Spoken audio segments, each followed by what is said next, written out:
नाम संदीप पाल है।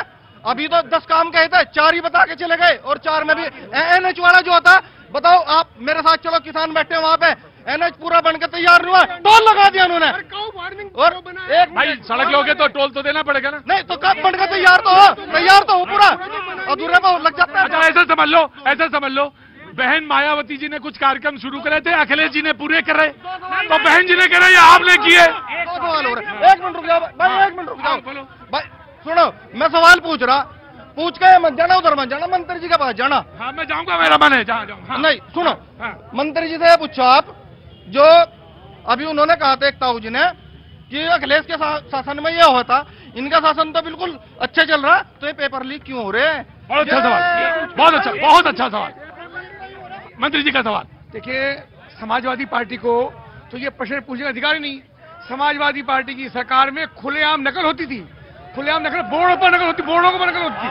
अखिलेश श्री आदरणीय मुख्यमंत्री योगी आदित्यनाथ जी ने नकल माफियों को जेल के अंदर नकलें बंद की। जहां तक प्रश्न इनका है, जो एक आध पेपर लिखा उस पर कार्रवाई हुई, उस पर रासुका रखी है। इनके समय में सुनिए, सरकारी नौकरियों को बेचा जाता था, भाई भतीजावाद होता, एक ही परिवार के लोगों की नौकरी रखती। 2017 से उत्तर प्रदेश में आदित्यनाथ जी की सरकार है। अगर एक भी कंपटीशन पूरा हुआ तो आप बता दो।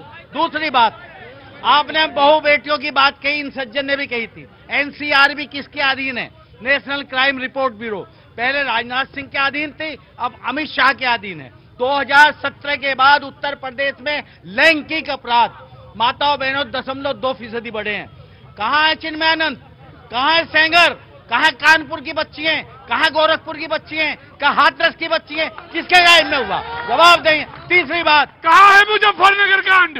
हाँ मैं बताऊंगा मुजफ्फरनगर कांड। मुजफ्फरनगर कांड के बाद भैया जी, मुजफ्फरनगर कांड के बाद जो न्यायपालिका में चला, मैं एडवोकेट हूं, अध्यक्ष हूं बार का, जो न्यायपालिका में मुकदमे चले, जिनमें फैसले नहीं हुए, उनमें सजाएं हुई, क्यों हुई? न्यायपालिका गलत है क्या? बताओ। बहुत अच्छी है, मुझे तो वही उम्मीद है, मुझे तो वही उम्मीद है। न्यायपालिका ने इलेक्ट्रिक बॉन्ड बचा दिए, वो कंपनी, मैं तो वही कह रहा हूं। तो संविधान मत, तो ये नारा क्यों? तो फिर ये नारा क्यों कि संविधान बचाओ? फिर ये नारा क्यों? तो क्यों? बाबा साहब का संविधान।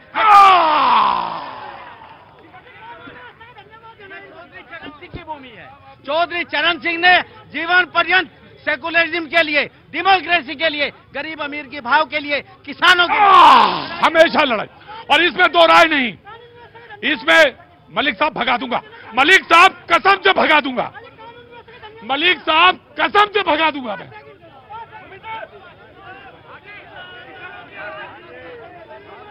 ये जमीन चरण सिंह की, इसमें दो राय नहीं, और उनसे बड़ा किसान नेता कोई नहीं, इसमें दो राय नहीं।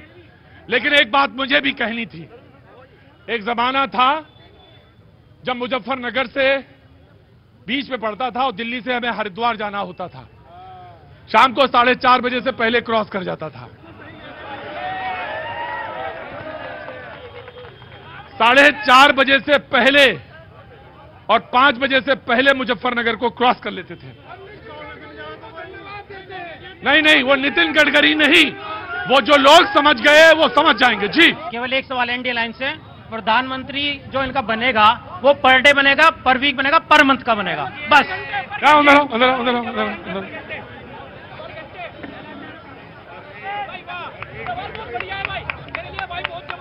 क्या नाम है? मेरा नाम है दीपक बंसल। दीपक वांसल। दीपक बांसल। मुजफ्फरनगर में एक मिलेगा आपको बस। हाँ। या पंजाब मिलेंगे। क्या दीपक वांसल, या तो यहाँ या पंजाब में? यस। अच्छा एक बात बताइए, क्या सवाल पूछा आपने? मैंने पूछा इंडिया अलायंस का जो प्रधानमंत्री INDIA का जी, इंडिया प्रधानमंत्री बनेगा, वो पर वीक बनेगा, पर डे बनेगा, पर मंथ का बनेगा, या घंटे का बनेगा?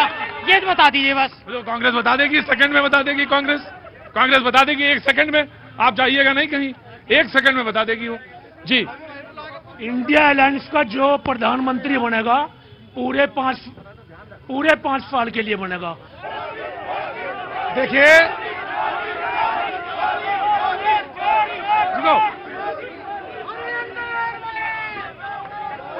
कांग्रेस, जो कांग्रेसी दुर्गति लगातार 2014 में, 17 में, 19 में, 22 में, लगातार 4 चुनाव के अंदर जो कांग्रेस की दुर्गति उत्तर प्रदेश के अंदर, पूरे हिंदुस्तान के अंदर जनता ने की है, मुझको लगता है इनका तो बोलने का अधिकार नहीं है। मैं एक बात कहना चाहता हूं आपसे, इस प्रदेश की जनता ने, मुजफ्फर की जनता ने श्री मुफ्ती मोहम्मद सईद को सांसद चुनकर के भेजा, देश के गृह मंत्री बने। एक वो शासन था जब देश के गृह मंत्री मुफ्ती मोहम्मद सईद थे, उन्होंने अपनी बेटी को छुड़ाने के लिए 4 दुर्दांत आतंकवादी को छोड़ने का काम किया।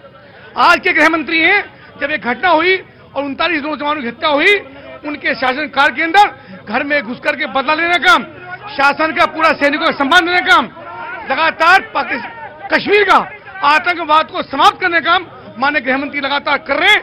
देश लगातार प्रगति कर रहा। मैं सभी से गुजारिश करूंगा, मुझे 2 मिनट बोलने का समय बिल्कुल मिलना चाहिए।